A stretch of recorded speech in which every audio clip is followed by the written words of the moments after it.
বরিশালের গৌরনদীতে ৫৪তম জাতীয় স্কুল, মাদ্রাসা ও কারিগরি শিক্ষা প্রতিষ্ঠানের শীতকালীন ক্রীড়া প্রতিযোগিতা ও পুরস্কার বিতরণ অনুষ্ঠান অনুষ্ঠিত হয়েছে।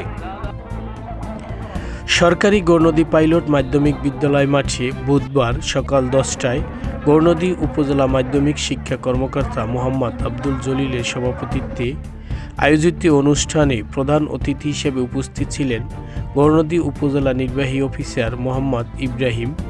বিশেষ অতিথি হিসেবে উপস্থিত ছিলেন গৌরনদী প্রেস ক্লাবের সভাপতি সিনিয়র সাংবাদিক জহুরুল ইসলাম জহির, সরকারি গৌরনদী পাইলট মাধ্যমিক বিদ্যালয়ের প্রধান শিক্ষক Mohammad Waliullah, Gournadi girls school and কলেজের ভারপ্রাপ্ত অধ্যক্ষ নির্মল চন্দ্র হালদার, গৌরনদী প্রেস ক্লাবের সাবেক সভাপতি খন্দকার মনিরুজ্জামান মনির, উপজেলা একাডেমিক সুপারভাইজার গৌরাঙ্গ প্রসাদ গাইন, নাঠই রিজিয়া মাধ্যমিক বিদ্যালয়ের প্রধান শিক্ষক মোহাম্মদ শাহিন সহ উপজেলার বিভিন্ন প্রতিষ্ঠানের প্রতিষ্ঠান প্রধান, সহকারী শিক্ষক ও শিক্ষার্থীবৃন্দ।